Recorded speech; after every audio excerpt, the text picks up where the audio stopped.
it. Tear it up. I'll trade you. Word, dude.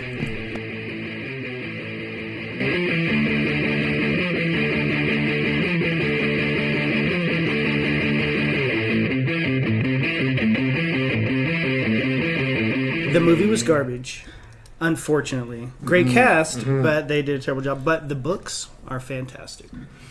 Fantastic. Okay, well, and like, did you read any of the graphic novels? I didn't. I don't know why. I think they're fine. Yeah. But the books just kind of put They're me so there. good, dude. I love that he got so meta with it. Like, he wrote himself into the books. He even wrote, like, his real life. Like, he got into an accident where somebody hit him with a car. Right.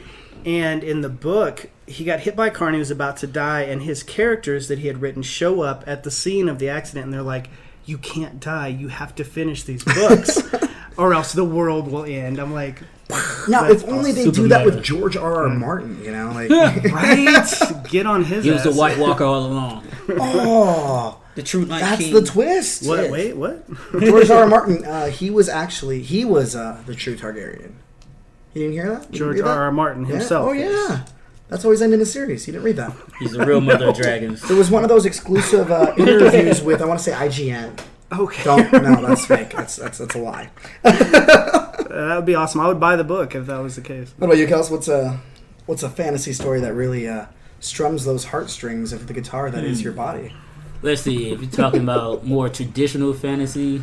Any fantasy that you like. This could be traditional, this could be modern, this could be kinky, this could be any kind of fantasy that you want to put in there.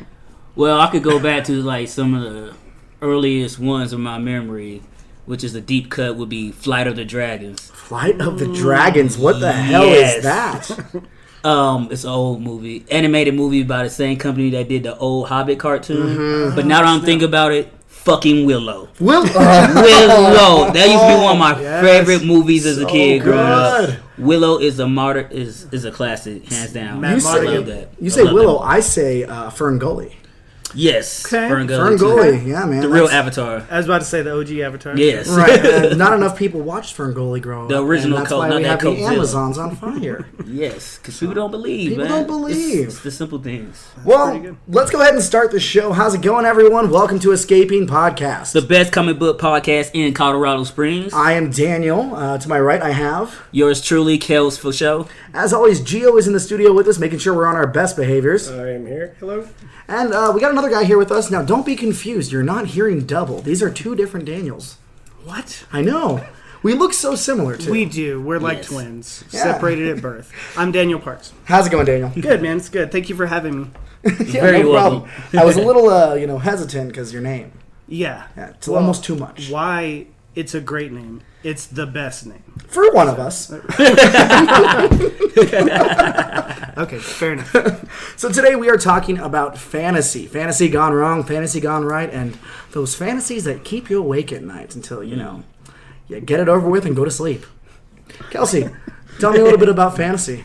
Fantasy, okay, so basically what makes a fantasy genre or a fantasy book usually has to deal in elements of folklore, like our traditional fairy tales, like the Grimm Adventure type books, The Little Mermaid, for example. And that's Hansel Hans and Gretel. Christian Andersen on that one. Yes, it's just like those stories that pass down, like fables, folklore, things of that nature that has a lot to do with, like, the unexplained and the more, I guess, fantastical aspects of nature and things that we really couldn't define back then in those dark ages. Right, and even back then they were trying to define God.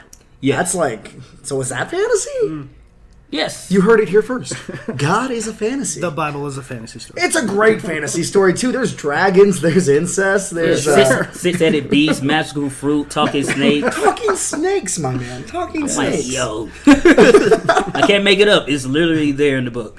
So what's the difference between, like, a fantasy story and a supernatural story?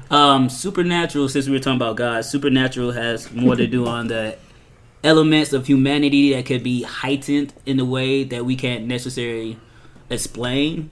Like, for example, gods, witches, and magic, things of that nature, are human in its essence, but they also have these other abilities, other abilities make the nature of man supernatural. They're almost superheroes. Yeah, superheroes in a sense, minus yeah. the capes and the science. I mean, I don't know. A warlock has a good frock. Yes. So some capes, and I mean we're in a comic book store filled with all these stories that are basically fantasy, supernatural, Yes. horror. They're all in that mythological kind of arena. Yes. And by the way, Escape Velocity Comics does not always support what we do, and not that they don't support. We are not reflective of them. We are not.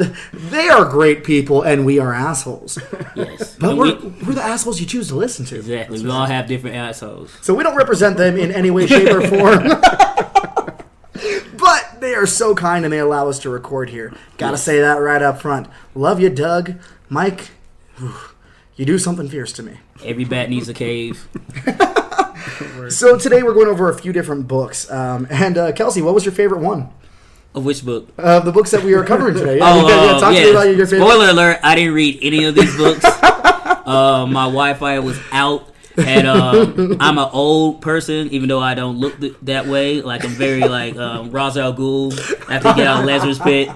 So, I had my phone, but I hate reading comic books off my phone. So, I just was like... You're a purist. Yeah, I'm a purist. So, I was like, hey, I'm going to sit back. I'm going to let y'all two handle the weight of this one. So, if you haven't read any of these books, Kelsey is going to be your anchor. He's going to be your Yes. focal point. He's going to be the one that... I would ask the questions that you probably like. He's right there with you going, is that a character or a place?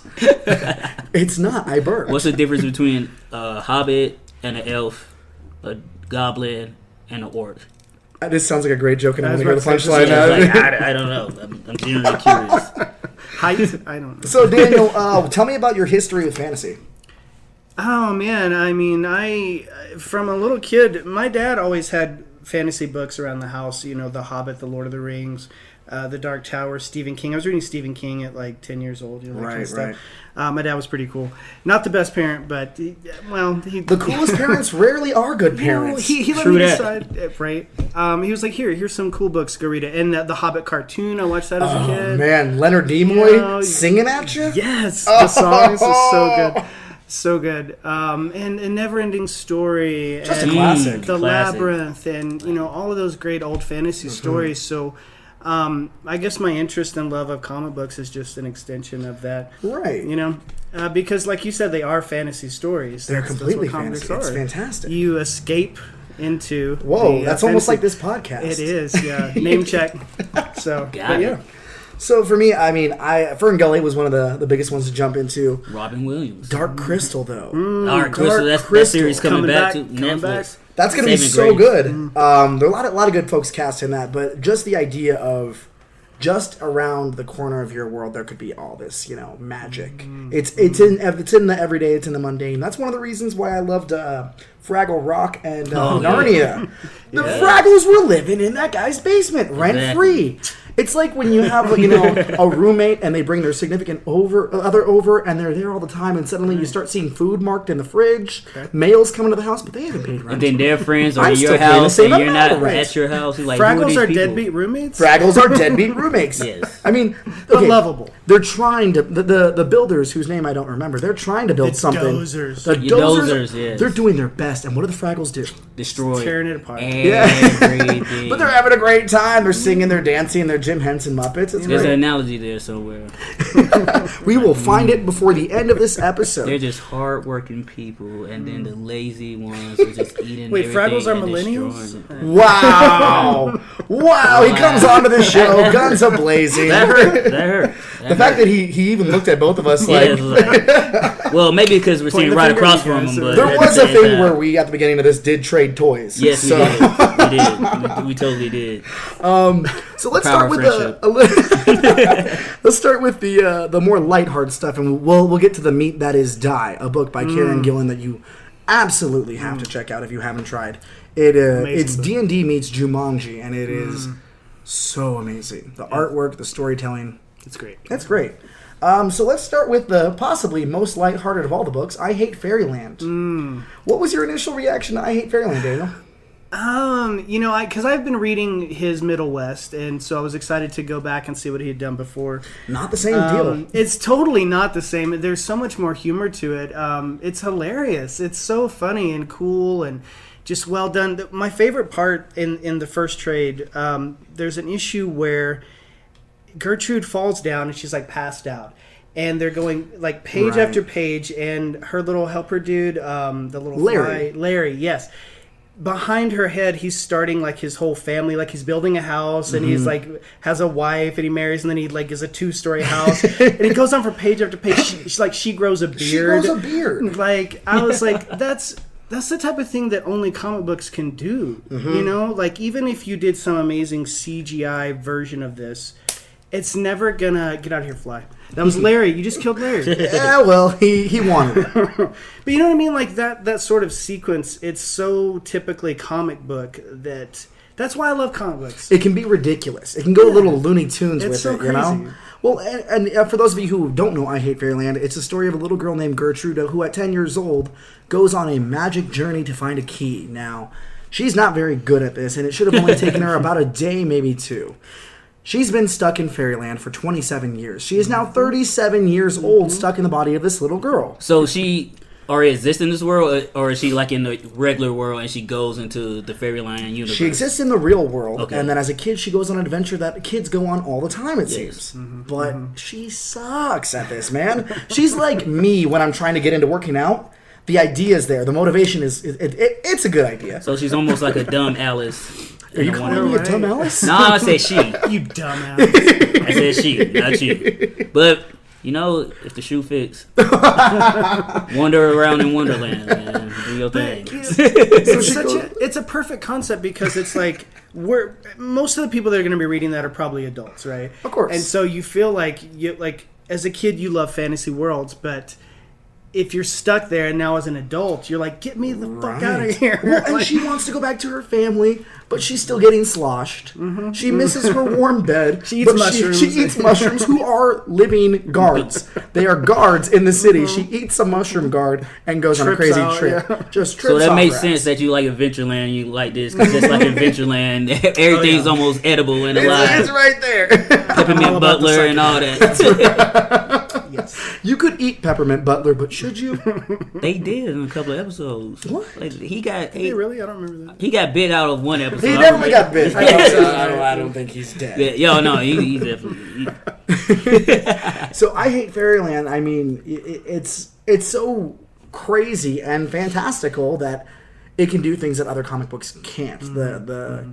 It can go from a normal looking little girl to her eyes bugging out, or suddenly she wishes to look normal while drinking wishing ale, and because she's been Liquid eating courage. nothing but sugar and Fairyland diet. When she comes back, she's got stage 19 diabetes. I was about to say, does she still have her teeth? Like, She's huge. She's this giant mutant diabetic monster. It's Not so to funny. malign any of our listeners that are Yes. stage 19 diabetics. so in the Fairyland, her body was adapted to that, but when she comes in the real world, all the real world. Oh no, she hasn't gone back to the real world. No. Oh, okay. So she drinks wishing ale, and she's like, I Oh, wish that okay. I looked normal. Oh, This is okay. after she tries to hit on a bar patron, and he's like, "No thanks," because she still looks like a 10-year-old. Right. Okay, so she looks like a 10-year-old.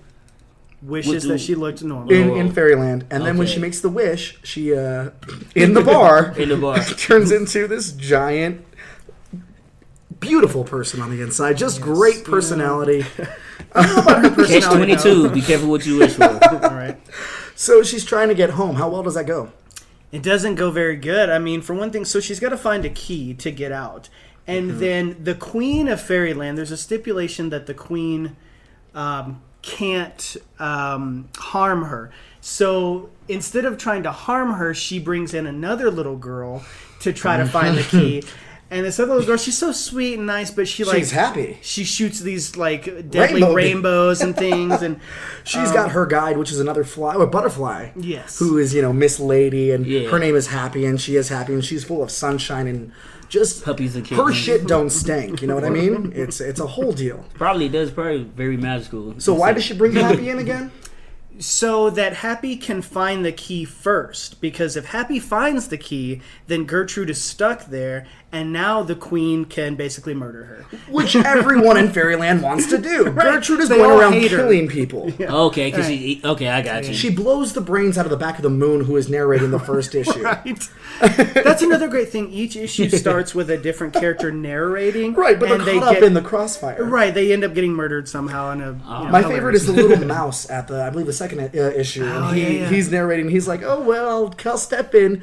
What do we have to? Oh God, no! Oh God, not this. I have a family. Please, no." Well, you still want to have a family, but you won't be there to see him.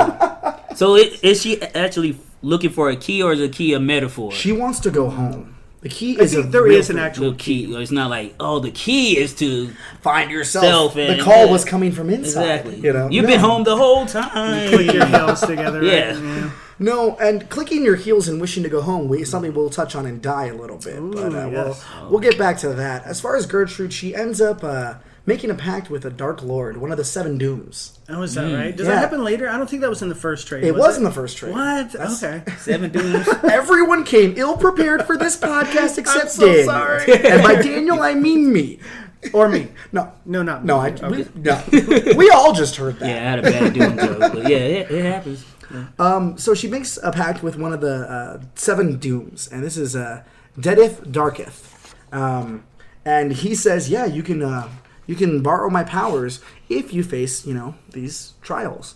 She goes through killing all of his evil bosses one after another, and he's like, you're like the daughter I never had. Here, have some evil powers. So right as Happy gets to the end, and she has the key, which took her a day to find. That was it, because she's good. She listens to instructions. Meanwhile, Gertrude's been there for 27 years. 27 years. She was supposed to go to the tickle giants. Oh, that's right. And they would head her in the right way. Instead, she finds the giggle giants, and they say the heart. So she goes through and she. What's the difference pulls out between a her tickle and a giggle? Well, one is laughing and the other one's making them. Okay, got you. So Happy's about to go through the door when Gertrude comes through the ground riding a dragon. Oh, yeah. And blows little Happy away after eating all the rainbow and sunshine. Khaleesi's. Yeah, she comes through and she's like, First of her name. she didn't hear the bells. She didn't hear the bells. So she's about to go through the door. The queen's like, you know what? Leave. I'm just sorry to see you leave without, death. What does Gertrude do? She kills the queen. She's like, you make a great point. Spoiler alert. And Off with her head. Larry's like, don't do it. She kills the queen. But in the rules, it says whoever kills the queen becomes the queen. And Of is now a course. citizen Word, of of Fairyland. And The so door now disappears. she can't never go back. And that's the end of Trade 1. Oh, wow. And now I really want to read the rest of it. It's a great. 4-part series. It ends exactly the way this series should. This series is irreverent. This series is... So it does end. It like wraps everything up. Like, It here does you go. wrap We're not everything gonna keep pushing it out because like no, this is the complete It's story. not Walking Dead. It's Exactly. not Walking Dead. And, even I'd say 5 years from now, if they had a return to Fairyland, it would make sense. Doing it right after? No. There are 4 volumes, and each volume gets crazier and more amped up than the last. Scotty Young and his art, his writing, it's truly what he was meant to do. Is this like awesome. pitch perfect for like a Netflix series? You or just say? love your pitch perfect. Oh, You know what? I was thinking awesome, about that man. actually, and I think that an were thinking animated about Pitch series. Perfect? I was. I love that movie. See? Not really at all. It's terrible. oh, It's funny. It's funny. We got That's a wrap. Cut Can we episode. grab? Can we grab someone from the street and just have them come in? And, It's fine. No. It's fine. you're not entitled to your own opinion here. I am sorry. Okay, but one opinion I do have is that an animated series of I Hate Fairyland would be fantastic. I wish we would do more of that. Mm-hmm. Like Japan, they're so ahead of us on their animated man. stuff. We're in America. Everyone's Right. ahead of us. Exactly. Right? Like why? Why does everything have to be live action? Why can't we do doesn't. animated adaptations of comic Well, books? and thankfully, we are getting one of those for Invincible, one of Image's best I've superhero heard that books. too. Stephen Yen? Yes. He from Glenn from Walking Dead. To bring it back to your Walking Dead point, Okay. he is voicing full circle. Invincible, and then Okay. J.K. Simmons, who you all know as J. Jonah Jameson, is voicing his dad, who looks like And Commissioner J. Jonah Gordon. Jameson. There's a huge. Oh, he's playing his. Oh, okay, yeah. It's going to be a whole thing. That's but gonna be cool. That's the future of it. Nice. You can do these shows. Yeah, like Castlevania, we were talking about that earlier. That is such an amazing, groundbreaking, like adult, violent, super cool thing, and like we should do more of that. Is all I'm saying. And like just looking at the art style of the book, I think it would be dope if they did it like claymation. Claymation. Just by would be looking at the art perfect style, for it. that'll make it different from just like here's the anime. Like let's go somewhere else. Kind of like not like Wes Anderson's animated work, but like more like The true claymation. yeah, the stuff. true claymation. Kind of more like Kubo and the Three Strings. Kubo Yeah. and the Three Strings is one of Yes. the best movies I've ever seen. Yes. And It took me that's forever not to watch fantasy, it. I don't know what it is. Yeah. I've never heard of that. I need It's to go dope. watch It might You still be on really should. Netflix. If It's it's not on beautiful. Netflix, folks, please It's do beautiful. yourself a favor. Shut this podcast off right now. Come back to it later, and when you finish Kubo, and you'll be a better person. Hopefully. So the next one we're going to touch on, we hit kind of the lightest one on the load, which is I Hate Fairyland. I'd say the second one after that is going to be Modern Fantasy. So Modern Fantasy, it follows another girl who... You see some strong female leads in these stories. Gertrude in a very psychotic sense. Right. And in Modern Fantasy, who do we have, Daniel? The protagonist. Gio, you have that book with you? Oh, there's a black person in it. I might have to read it Sage. now. Her name is Sage. Okay. All right. Sweet. So Modern Fantasy follows Sage, and she works in an office, but it's very real world esque. We've got malls, we've got cops, we've got workplaces, but then you've got the whole skin on the world that is fantasy. You're right. You got lizard people. Yeah. And we have lizard people here too. The Anunnaki and the Pleiadians are just gearing up to use us as fucking sacks for their children to inherit the earth. But these ones in here are a little bit more... Illuminati. V is for real. It was just not an 80 series and a rebooted series in the early 2000s. That's our everyday.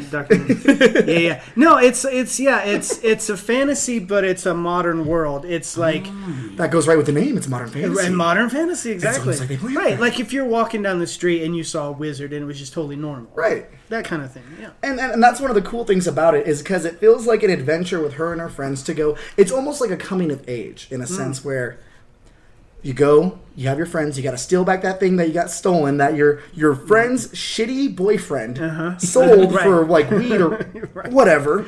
I Got knew. mixed up with the wrong people, and they go on this adventure, and it leads them to something kind of fantastic. They, I don't want to give away the ending too quickly. Sure. They end up averting the end of the world. They do? Yeah. But isn't that every day? Exactly. you know? What's a good comic book story without the end of the world? They gotta save the world. Exactly. Yeah, it's like, I mean, like real world situations, like your roommate like ate your food or something, you know, but Right, set in a fantasy world. your roommate's significant other just sleeping there all the time. Are they paying rent? Are we dating? What's going on? You didn't put no money on this griffin breast. Exactly. This rotisserie. But they're always the ones that go back for seconds and thirds. Exactly. You know? Oh. You know, and they're going to like the cafe where their friend works and like getting free food. Like, yo, hook me up. Because with that's what you do at that age too. Like, you I know? don't know you. I barely like him. So why would I hook you up? But it's like when you have that friend at the movie theater. You know, you're like, hey, we're gonna go see a movie. Just let us in. Right, sure. Just don't let see in. us. Yeah, right. So with this book, with it being a little more slice of life, it's not as crazy as Fairyland, and you're not really thrown into a situation other than the one that they find themselves in, but it's almost expected in this world. Yeah. Ancient prophecies, secret orders, wizardry. The wizardry in this is so commonplace, and I love that, you know? Yeah. So what were some of the things you liked about this book, Daniel? Yeah, so again, that whole slice of life thing. I had an idea once for a show about zombies where it's just regular life. You're walking down the street, you see a zombie, you cap him, you get in the car, you go to work. Like, it's just regular life. And that's what they do with this, but with a fantasy setting. It's just regular life. You know, the relationships, the real life stuff. Yeah. It's not like, hey, I'm going to take this magical ring and throw it in a volcano. It's, I like this person. How do I navigate this situation? And, it's great. It's really cool twist on the fantasy genre. Well, I think one of my favorite characters is her coworker, the ogre. Or half ogre. He's great. Because he's like Drax or he's something. exactly Drax. I mean, he's there. He's just doing his job. He works overtime sometimes. And he'll give her a little bit of crap, but for the most part, he's a nerdy guy that works at the office. Yeah. But he's kind of But he wants to be like a barbarian. He wants to be a barbarian. He wants to embrace that ogreness, but he's not. Yeah. He's stuck in a crappy 9-to-5 job. But aren't we all in a sense? We all have the potential to Working eat 9 to the 5. rich. Oh, you know what? I'm sorry. Don't eat the rich, guys. That's from Escaping don't taste Podcast. The rich don't taste very rich because they don't work out, so the meat's not. I mean, that they're good. marbleized, Yeah. but I'd say compost the rich. Do something for the environment. Exactly. There you go. So, it doesn't really kick off this book. It's a little slower paced, but I think that's one of the things I like about it. It it didn't feel like it was expecting anything from me, and I wasn't expecting anything from it. We were just kind of like walking along the same way, talking about our days. It's a leisurely stroll through fantasy. And when it gets to the fun part, it's fun, you know? One of the biggest details I personally love is the little things in the background of everything. Like, you know, the magazine titles to the books she's reading to the clothing she's wearing to little notes around here. I love when an artist does that in a comic book. That's great. And this one is by Rafer Roberts and Kristen Goodsnuck. I'm not even going to try. Good snuck. Good stuff. But the art, like you were saying, is very reminiscent of Steven Universe, Scott Pilgrim, Hench Girl. I actually had this on my desk at work, and somebody was like, "Is that Steven Universe?" And you know what? It's just as good. Sure. Because Steven Universe also doesn't expect anything from you. It's just like, hey, here's a kid, and it's totally normal for him to live with the crystal gems. Yes, once you found out that he's a crystal gem and Right, he might be his own mom. that whole No spoilers if you have seen the episode that ended, or the end of the, I guess not the series, but what she wrapped up and answered a lot of questions. And if you have seen it, I'm right there with you. And oh my God, wasn't it so good? Kelsey, you need to get caught up. I will. I definitely will. Trying to watch the movie tonight without knowing what I'm happened. about to. I'll jump head into that son of a bitch. I just play catch up. I ain't got no problem with that. This one was a fun one. Dark Horse put it out. Yeah, I almost expected this to be an Image book. You know, It's very Image. It's very Is this Image. the only volume? This is the only story. It's just a complete Okay. one and done, and that's also nice. I like that. That's cool. Yeah. Again, Is it better than Disenchantment? oh, Even though Disenchantment was a series. I'm gonna say no personally, Same. but I love Disenchantment. but if you like Disenchantment, you'll like Like this. this, sure. Yeah. Yep. Because Disenchantment was alright. What? I went in expecting more just because, I love Disenchantment. it was So okay. I good. can't say love now. It's It was so okay. funny. Eric Andre as Lucy. That was cool, but I expected, I just expected a little bit more coming off of Futurama. Is that Eric Andre? I didn't even know. That is Yeah, that's Eric Eric Andre. Andre. Nice, Absolutely. dope. Yeah. And Disenchantment is another one of those fantasy shows that gives us elements of Real life. everyday Yeah, real life. She's like yeah. chugging beers, Yeah. and so. I'm not a princess, but I am. I love that, like, through the whole first season, there was a dude with a sword through his head. That just Yes. didn't die. The That was whole funny. series, yeah. Just throw him off the mountain. Right over the edge. So with this book, I mean, I don't have a lot to say about it, I guess. Yeah. The But only thing I wanted to mention real quick is that the ending scene at the mall was very reminiscent of Stranger Things 3. I know we were talking about that. We've discussed it that it's almost because it's a battle in the food court. It's a battle in food court against a big monster, and one of the characters doesn't have their magic powers. Yeah, they're in it. They're not Just like enabled. 11 did. You know But what I'm this saying? came out before that. Ooh. This came out a I feel while like the before. writers were reading some comics. They might And this one, it's again one of those things where you and your friends are just doing your life. Mm-hmm. Steve Harrington worked, got him into the movie theater. Scoops They got him the aboard. free food. Right. It's very good. If you like, It's so perfect that it's a mall because that's such a normal, it's place. where you go. Yeah. It's where you go. That's not where I go anymore. Yeah, I try to avoid Nobody the goes mall. to the mall, Sheesh. but I hate teenagers. I mean, I'm at that point in my life. I I was scare the living shit out of them. Like, you have no money. Why you in here all day? Get a fucking job. I know. I appreciate that. Nah, just scared. With just being at Comic-Con at the mall this weekend, I had to use the restroom. I had to leave the table, and the Comic-Con bathrooms, of course, they're full, they're stinky, and so I'm like, well, no one's been to the mall in 20 years, so I'll just go use the one over by the food court. Yeah. And you walk through, and it is one of the most depressing places you'll ever go. It's not the thriving hub it used to be. Payless is still there. GameStop's still there. That's crazy. And Sbarro will never leave. I'm pretty sure they're the And ones who own the mall. Chick-fil-A. Chick-fil-A. Oh, Chick-fil-A. Are we going to get into the chicken sandwich wars? I have not been able to get one because Popeyes is always sold out. They were sold out like $140 when I tried to get one last Thursday. I hate that I really love Chick-fil-A. Like, they're so delicious. Chick-fil-A but is good. they're evil, and I They're hate completely them, and I evil. should never go there. Who's but not evil? That's true. Right? I was going to say me, but we all know that that's bullshit. We all have a little Lucifer in us. I guess the reason is I mean it's a choice I can make, to not eat Chick-fil-A. That's true. Yeah. And I do like that Pulp Fiction line: a sewer rat could taste like pumpkin pie. But But I'd never know because I ain't gonna eat the dirty motherfucker. But then again, you prepare it right, nobody tells you. Dude, Do we really know what's in the food that we eat? if you want a chicken sandwich, man, You're not gonna go to McDonald's. They suck ass. Wendy's is bad. The McChicken, the spicy McChicken got Are us you down all with that? through. It got us all through those poor times. For Now, real. I know Those you're late coming on the nights. show. For $1. You're coming on the show talking about you just bought a new car, so maybe you're past this part of your life. I got that Chick-fil-A money. That's on right. I'm over here like I can get a large fry, And you could get one of those McChickens on a Sunday too. That's right. Right. You can. How did this happen? We were talking about Because this is what Food happens. court, Chick-fil-A Chick-fil-A. just worms their way The into black our guy everyday brought up life. chicken. They want us to eat that sauce. they are the devil. They are the work their devil. way into everything. Let's not malign Satan like that either. He is the giver of knowledge, and he would give you a Chick-fil-A sandwich guilt-free. Word. is true. Praise And you know what? It would be Sabrina spicy as hell.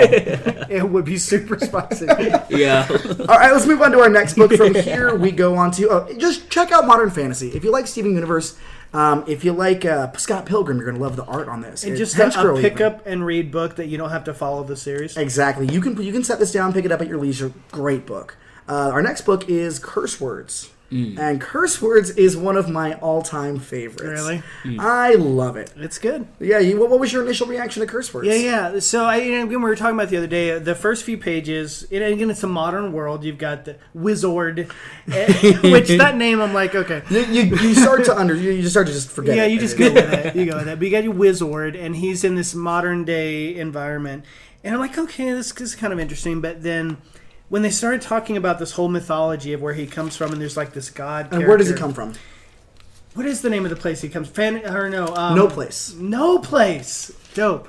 Yeah, and they're talking about how he's like the main god of that world's favorite. Syzygy. And he like cast him aside, and they call him like the Doom Star and everything. And I'm like, this is like a Satan analogy. Right. And as we've said before, Satan, it's like if his dad was a pro wrestler and he wanted to be a pro wrestler, but instead of his dad being like, yeah, do that, he suplexes the kid.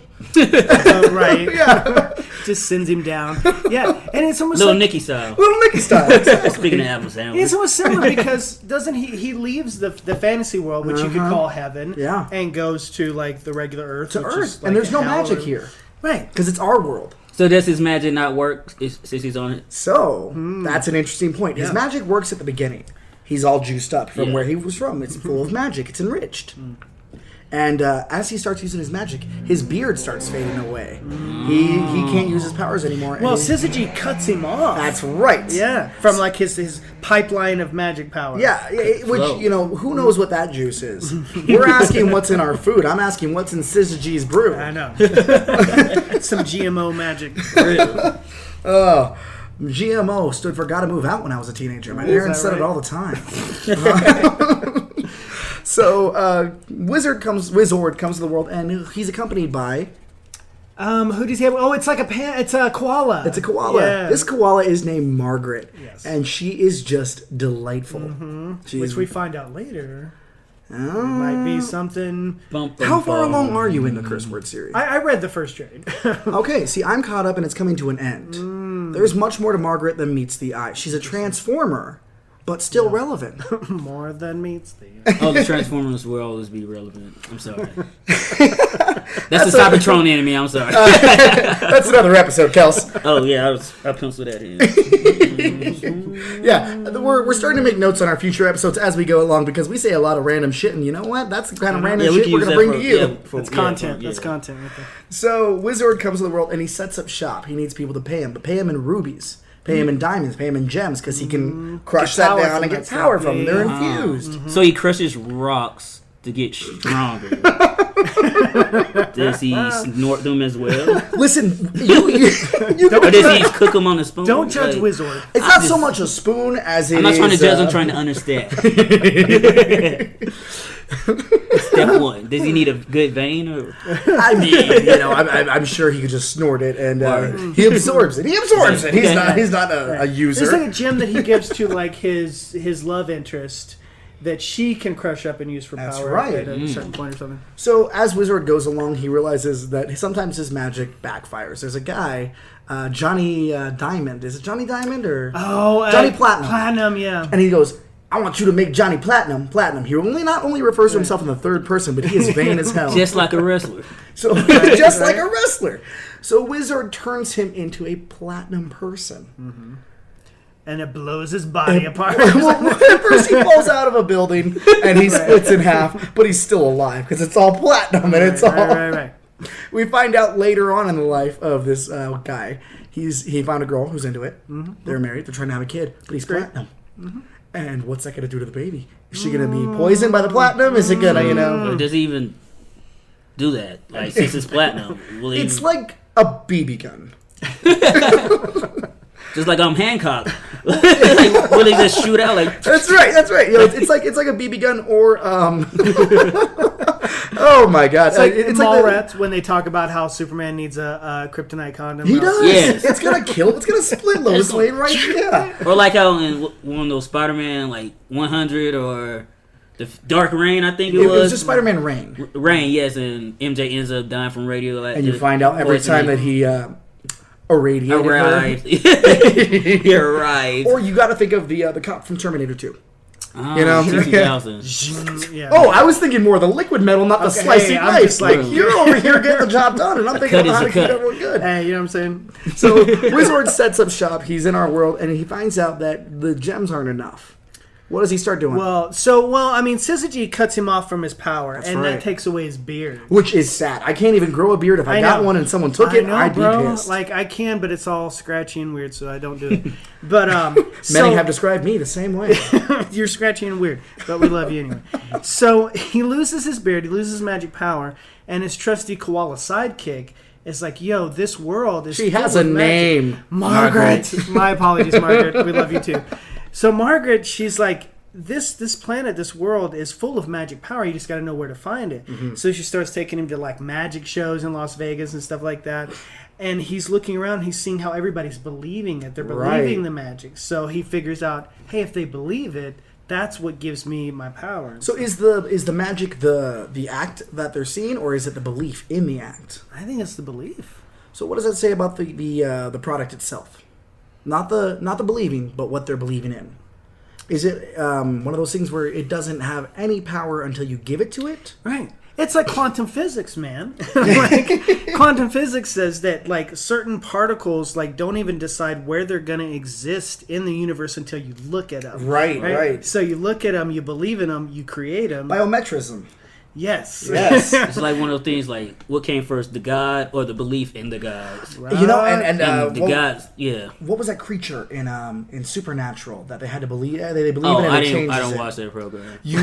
But wasn't that the same deal in Never Ending Story though? They had to believe the king of the world around. Sure. Yeah. So the belief is, I'd say, the power then in most situations, fantasy or otherwise. Yeah. You see that with wizards throughout all sorts of different fantasies. If they lose their confidence and they just stop believing. Yes.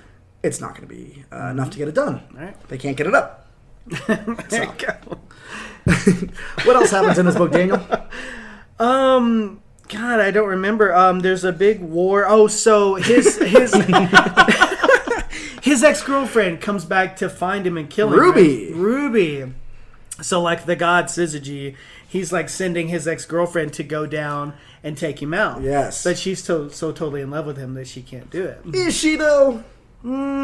It's like a hate-fuck relationship. Well, I don't know. All I know is she doesn't kill him, so she must have some feelings for him. I mean, that's fair. You know? But maybe she just feels sorry for him. I don't know. It's weird. Yeah. So, some of the art in this book is a little jarring at first, I'd say. Mm. Let's talk about that. Mm-hmm. Because you go in, and it's not beautiful. Right. In fact, sometimes I'm like, they almost intentionally drew these people to look like they're from Alabama. You know? And I'm sorry. Let me use Florida. Florida's nuts. Nobody cares about Florida, so. I mean, they got their own superheroes over there. You just except need to for write Republicans during election season. Florida man. Oh boy. Yes. Oh boy. But it's almost jarring to watch. To read at first. You almost, I think that was my initial, like, I couldn't get into it at first. I'm like, I just didn't quite like the art style. You hate ugly people. I do. They shouldn't belong on this planet. No. I'm just saying. Well, guys, it looks like I'm off planet for the next. I'm gone. No, you're beautiful, Daniel. Come on. No, like, and we'll get to. Skype exists for a reason. Tell me how Mars is. We'll get to Dye later, but Dye is like this beautiful watercolor. Like it's a fantasy, gorgeous fantasy world. Yeah, you get so totally sucked in. And with curse words, you're like, I don't know, like, you know, a 13-year-old might have drawn this in their notebook or something. But it's a great story, and the art does work once you kind of get into it. And Right. Sure. Well, curse words is one. I'd say if you're into a story that has some characters that are not good people, and I mean, if you're a fan of It's Always Sunny, or You're the Worst, or The Good Place, or anywhere where your main protagonists are people who aren't good, but still have that, you know, redeeming quality for one reason or another. Yes. Wizard fits that bill. He is not a good guy. He's very selfish. He's misunderstood, I think. But, like... Why is that? Because, like, he's coming to save the world from his father, right? Is this Jesus again? It's Jesus, Thor. Satan. It's like Jesus mixed with Satan because he's... Perseus. So... That's right. Like, okay, so Jesus was, you know, God's, like, son or whatever. But this dude... It's like if God had sent Satan to the world to save us, but really didn't want him to. Right, wanted him to make it more ready for him to come and do Like whatever he Wizard's wanted. whole thing, he's like, I'm here to save you guys. Like, I'm not leaving. Like, he... Oh, and there's another cool part. This is kind of a tangent, but he, like, puts this whole stadium full of people in a jar. Right. Which is really cool. That comes back into play later on in the series. Does it really? Yeah, I'll tell you off air. Not just Brainiac action. Not just everybody at the stadium, but everybody in the world who had watched that game on TV. They gotta go in the stadium okay. too. Yeah. And it's a jar, and it's a mini fantasy world. Like, this, like, sort of dream fantasy world in this jar. Anyway. How dare you? You know, every episode we shoot for being professional, and then we remember that it's us doing the show. And Why fight it? so, Curse Words is one to check out for sure. A lot happens; it keeps going. It's a wonderful book, and the layers just keep coming with it. Things that were throwaway jokes in the first volume come back later and play a bigger role than we thought. I'm excited to read more. Our final topic today is when fantasy turns to horror. And of course, I'm talking about Kieran Gillen's Die. Die. What a book, man! That one came out of nowhere. Yeah. And it's that idea that, like, why didn't nobody think of this before? Because who would have thought to combine D&D and Jumanji in such a dark way? And it writes itself like, I get it. Yeah. You roll the dice, boom. Now instead of imagining you're in the world, you're in the world. In the world. So does that mean like the Dungeon Master is out, or is he in the game too? That's something that is very much addressed in this Yeah. book. It's all set up for one of his friends' birthdays. They're too young to go drinking. They're too old to have clowns and parties like that. You know, That cake. weird. So he puts together a D&D game. And from there, it all goes fuck up. And by the way, I love when their friend Saul, he creates this game for his friend for his birthday, and he says there's a line that says something like, "You guys aren't going to believe how good this is. It's fantasy for adults." It's fantasy for And adults. I'm like, that's such a banner statement for the whole series or whatever. Like, Right? And I thought adult fantasy was something completely different. Oh, no, it's the same kind of fantasy. It's the same thing. we're not going to my twisted dark fantasy here. Wands means something completely different in this one. So, in Die, we see a group of friends get together for a D&D game. Classic. It's 1991. It's still relevant, which it has made a big comeback. The resurgence of D&D and that nerd culture, I never thought it was going to happen. Stranger Really? Things, all that stuff. I mean, helped. I'd say even before Stranger Things came around, D&D was making a comeback. But it's one of those things with the eruption of the internet. We have these Exactly. forums, we have these areas. Tabletop games, Right. these people will just He's watch actually you play. created his own die game. Yeah. Oh. That you can download the rules and stuff. Yeah. And I don't want to get... I mean, okay, but talking about the book, is that just another way to get sucked in? Exactly, I was thinking the same thing. I'm too paranoid. So, right. I mean, we can all try it together Yeah. so that way we're bonded for life. I don't know. Somebody has to write the story, so I'll just mind my own You're going to be the business. scribe? Yeah. So they get sucked into the video game. Or not a video game, the tabletop game. Yes. How long are they there? What is it? 5 years? 2 No, years, I 2 wanna years. say. I'm sorry. Oh, no, is it only 2? They were only there for 2 years. 2 years, okay. Because I know they come back and, like, the one girl's missing her arm. Yeah, and- Angela's missing her arm. Ash is knowing. Ash says we can't talk about it. They're Right. forbidden, or they. Everybody's physically asking can't. them, what happened to you guys? And they're like, we can't talk about can't it. tell Like, you. we literally can't. That's right. First rule. Fantasy Fight Club.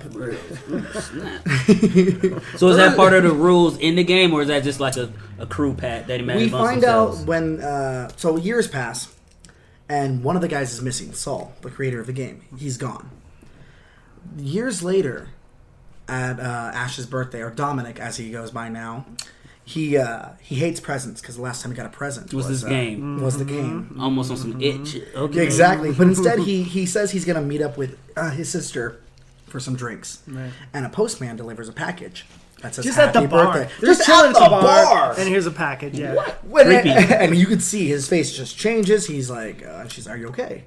Is everything all right?" Hell no. He opens it up, and what does he find? A dice. A bloody dice, yeah. It's actually a die. A die. Thank Ah, you. is the title. The die belonged to his friend Saul. At the beginning of the game, he divvied out 20-sided. a 20-sided. He divvied out one of each die to each party member, and Saul went missing in the game. When they left the game, they did a very much. It's no place like home, no place like home. They all had to agree to go home. Right, but they had to defeat, like, what is he The called? Grandmaster. The Grandmaster. They defeat the Grandmaster and wish to go home, but as they defeat the Grandmaster, he grabs Saul, Yeah, sucks him back in. he wanted to use his 20-sided die to remake the world and connect the two. Right. Which the two are connected, and that's one of those things we also see with Dark Tower, kind of bringing it back. They are connected in a way, but it's very thin, the line that I see what you're separates saying. them. Yeah. So Saul has been lost there, and they think he's just dead. And this is a bloody 20-sided die. Fresh blood. Yeah. So Which is crazy. Yeah. Why is it bloody? You didn't catch that. I didn't. Oh, well, we'll get to that here in a second. They all meet up, all the original party members, and they can't even say party. They have to say the gang's all here. They all meet up, and they decide, well, you should have given this to the cops. There's blood. If he's out there, this would be over.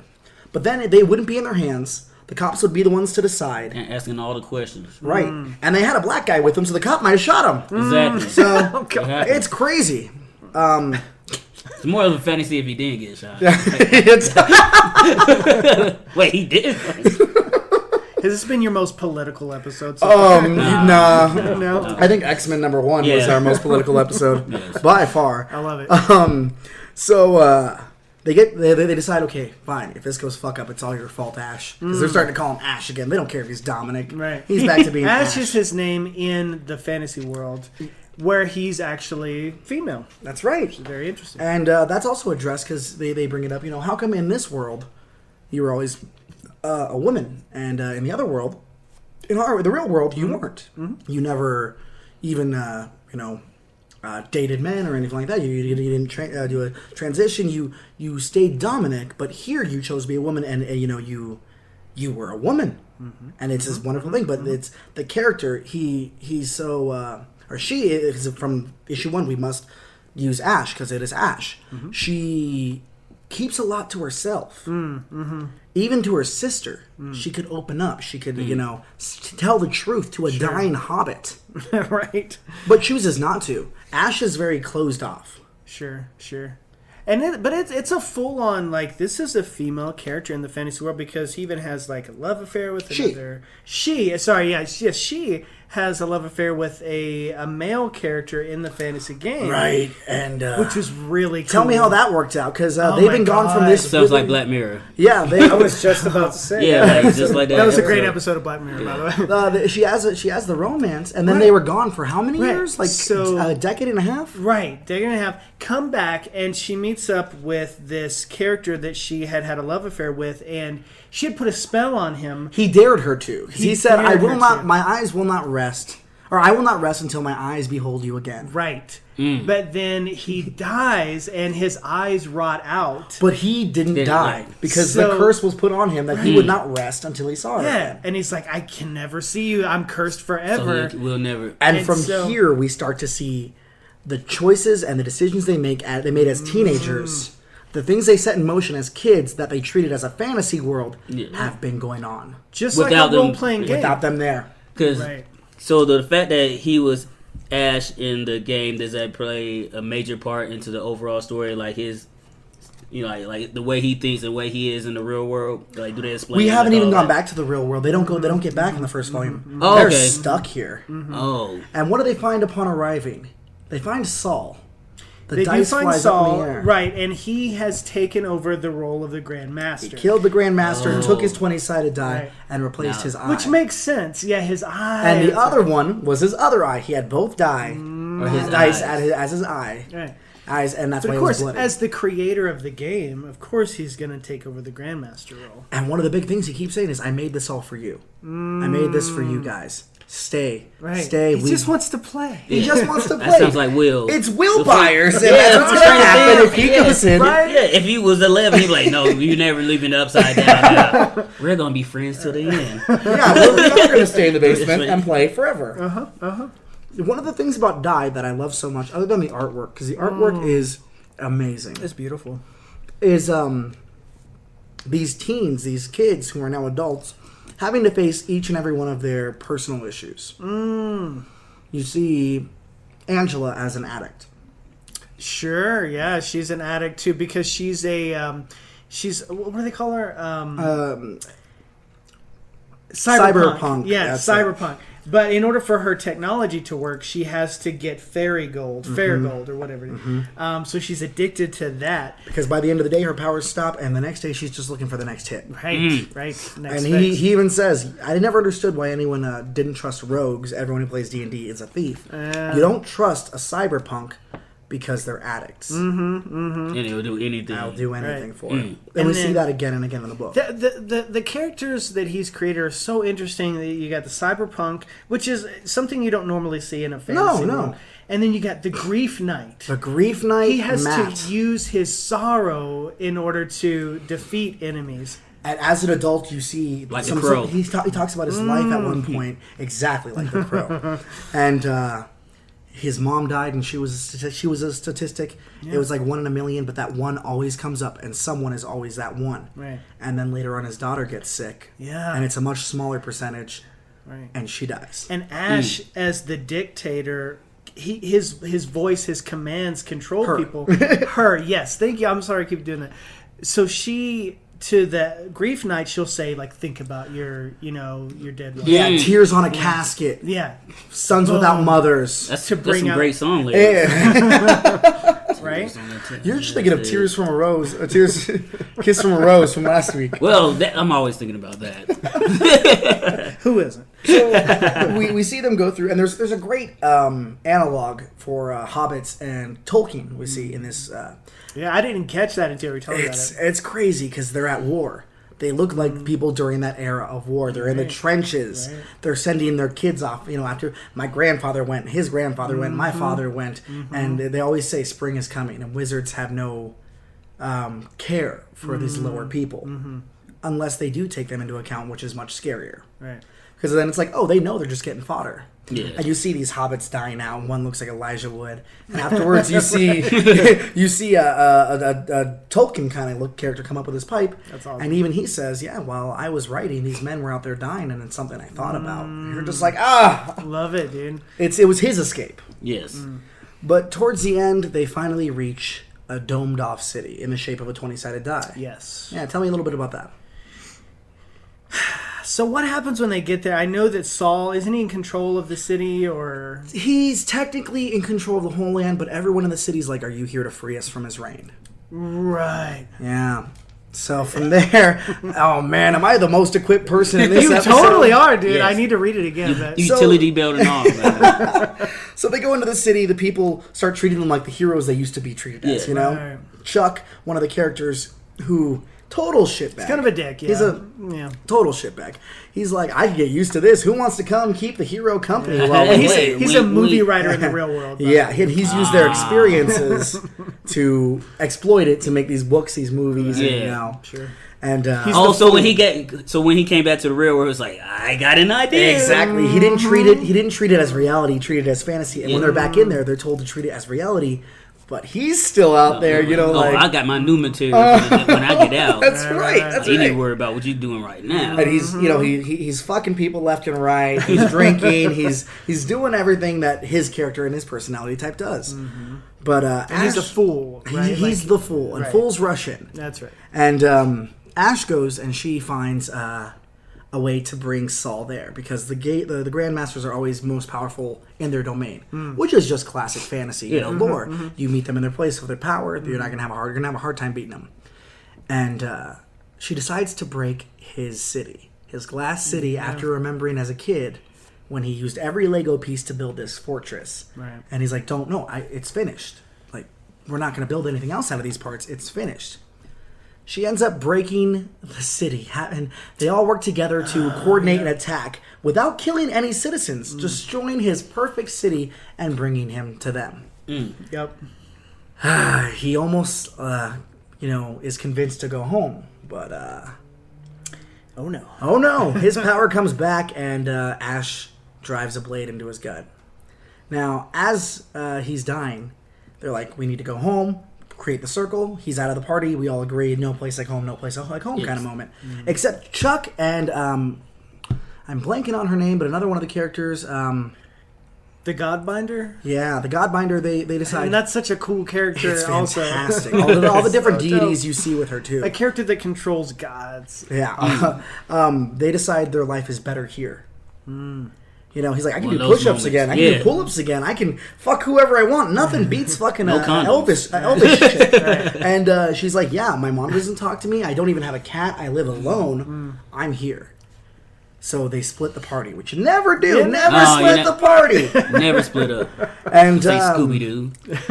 Ash comes back as a fallen, and he reveals that the fallen are not not characters that he created. They are people from the real world who have come to the world of Die and met with a grisly fate. Boom. So the way to get back is to kill all of the fallen, to murder all of the players that came here beforehand. So how the fuck though? Because Saul created this game. Yeah. So how did they get there? Did he, or was it something that was using him? Exactly. Oh. It's because it's been there before, and apparently the Grandmaster already existed and was trying to connect the two worlds. Right. What's more, what's an easier way to connect than to get into the mind of a So kid low key, every time you play D&D, you're unwillingly contributing to an alternate universe. Exactly. Unbeknownst to your own actions. Yeah. Right. All right. Which means I've done a lot of horrible shit. How dare you? Yeah. So these were some good books, Sounds like it. Would you recommend any of these?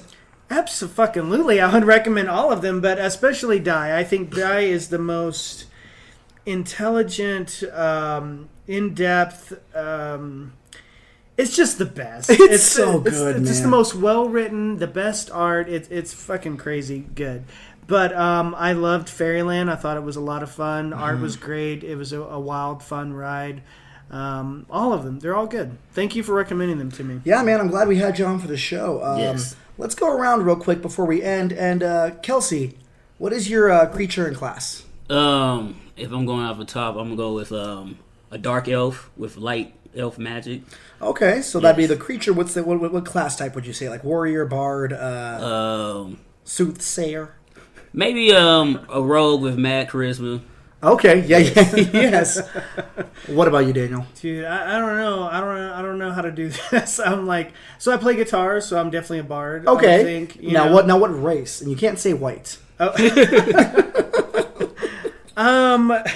Because I'm short, I'm going with dwarf. Dwarf is a good build. Nice. You know what I'm saying? They're sturdy. Tough, sturdy. And you've got those lungs to work with as a bard. You know what I'm saying? I was thinking something more like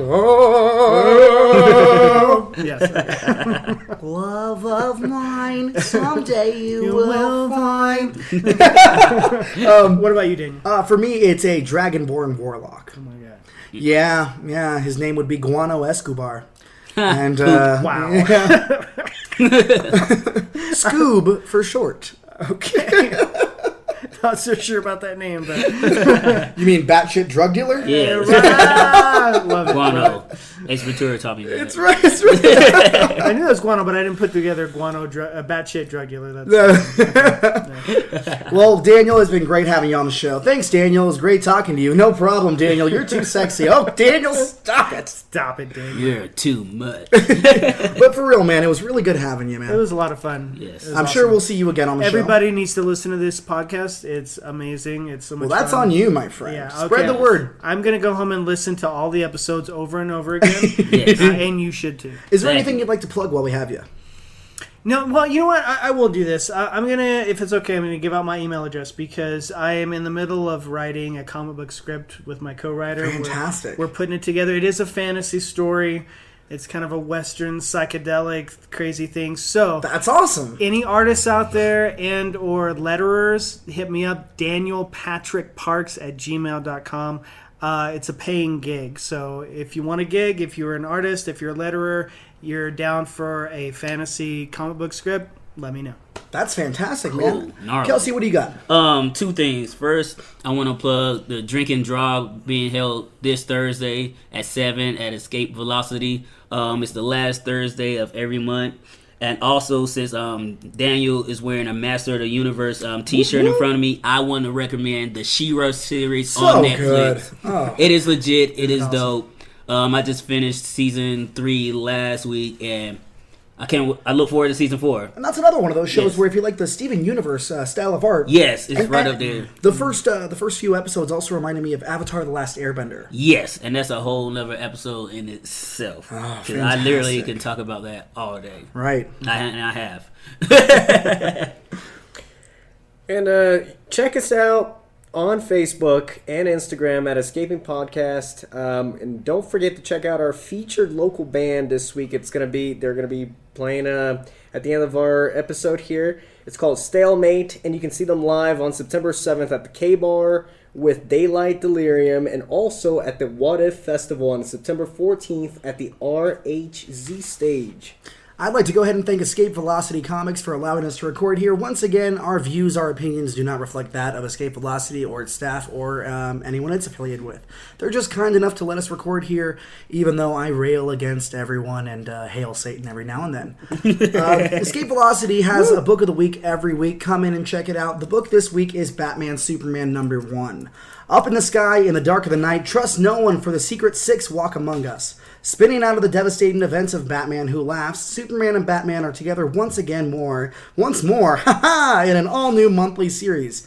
And they're facing a terrifying new threat that could strike from anywhere. The Dark Knight and the Man of Steel must journey into the depths of Gotham City to learn which of their fellow heroes has been transformed into the horrifying horseman of their most dangerous and deranged foe. Our heroes will need to fight to survive, but an even more dangerous question lurks in the shadows. Can Superman and Batman even trust each other? Check it out, that's from Joshua Williams and David Marquez. Today we leave you with All the Time Sometimes by Stalemate. Remember, folks, there can only be one chum bucket.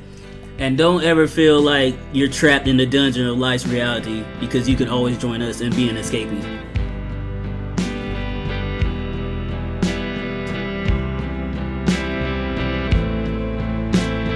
You were put on this earth to ruin me, ruin me, ruin me.